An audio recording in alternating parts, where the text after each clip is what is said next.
शाम को 4 बजे से लेकर 7 बजे के बीच में शंकर और पार्वती के भ्रमण का समय रहता है। मेरे देवाधिदेव महादेव और माता पार्वती के भ्रमण का समय, भगवान शंकर पार्वती घूमने को निकले। इसलिए हमारा सनातन धर्म कहता है शाम के समय पर माताओं को झाड़ू नहीं लगाना चाहिए, शाम के समय पर माताओं को चूड़ी बिछिया नहीं बदलना चाहिए, शाम के समय पर माताओं को मांग में सिंदूरा नहीं भरना चाहिए, शाम के समय पर माताओं को बाल नहीं बांधना चाहिए, शाम के समय पर माताओं को चौखट पर नहीं बैठना चाहिए। उसका कारण क्या है? क्योंकि पार्वती जी ने भगवान भोलेनाथ जी से कहा था कि तुम मुझे रोज शाम के समय प्रदोष काल में भ्रमण के लिए लेकर जाते हो, मेरे लिए आज्ञा क्या है? शंकर भगवान ने कहा सुनो पार्वती, मंदिर के अंदर नंदी रहता है, जाने वाला यात्री जब मंदिर में मेरा दर्शन करने आता है तो नंदी के कानों में कहकर जाता है कि शिव जी को मेरे यहाँ लेकर आना। मैं नंदी के अनुसार उनके घर जाता हूँ, मेरा काम है उनका कल्याण करना और तेरा काम है उनके घर की नारी को अखंड सौभाग्यवती का वर प्रदान करना, ये तेरा काम।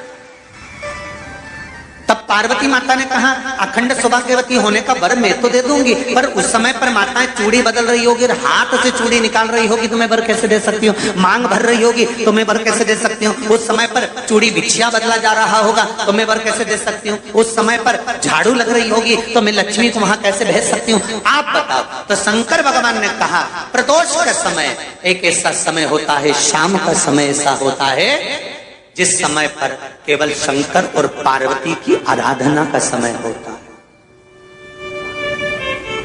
हम तो कई लोगों से कहते हैं अगर आपके यहाँ संपदा नहीं आ रही है, बहुत मेहनत कर रहे हो, फल नहीं मिल रहा, कहीं नौकरी, कहीं सर्विस या कहीं व्यापार या व्यवसाय में कहीं तकलीफ आ रही है, हम सबसे कहते हैं शाम का समय पकड़ लो, शंकर जी के मंदिर में दिया लगाना प्रारंभ कर दो।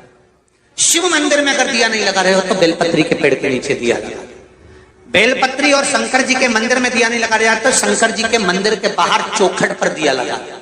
इतना भी नहीं कर सकते तो अपने घर के बाहर अपने द्वार पर दिया लगा दो, पर शंकर जी के नाम का श्री शिवाय नमस्तुभ्यम बोलकर शंकर भगवान को याद कर कर अपनी कामना कर कर बाबा का स्मरण कर कर पंचाक्षर मंत्र नमः शिवाय, षडाक्षर मंत्र ओम नमः शिवाय, द्वादशाक्षर मंत्र ओम नमो भगवते वासुदेवाय, जो मंत्र तुमको याद है उसका स्मरण कर कर लक्ष्मी हो चाहे नारायण हो चाहे राम हो चाहे कृष्ण हो स्मरण कर कर शाम के समय बाहर दिया लगा दो, दरवाजे के पास लगा दो। वो सुनेगा जरूर, आएगा तो उसका वेलकम जरूर होगा और वो कुछ देकर जरूर जाएगा।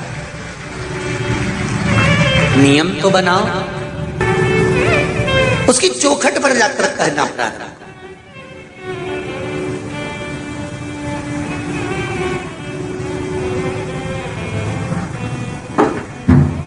बृहस्पति महाराज ने कहा कि शाम का समय जो प्रदोष का समय होता है उस समय पर इंद्रदेव तुम शंकर जी की आराधना करो।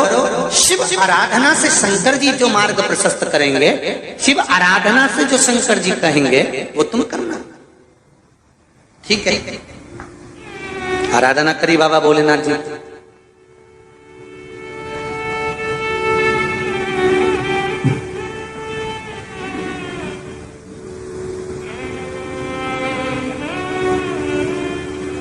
मालूम नहीं था इंद्रदेव को।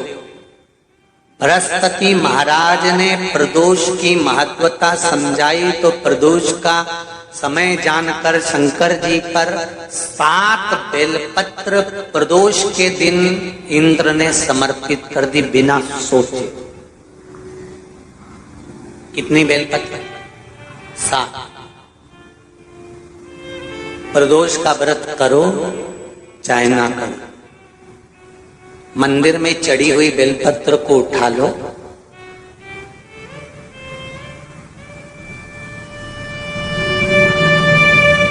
बेलपत्र का ब्रह्म कमल बना लो,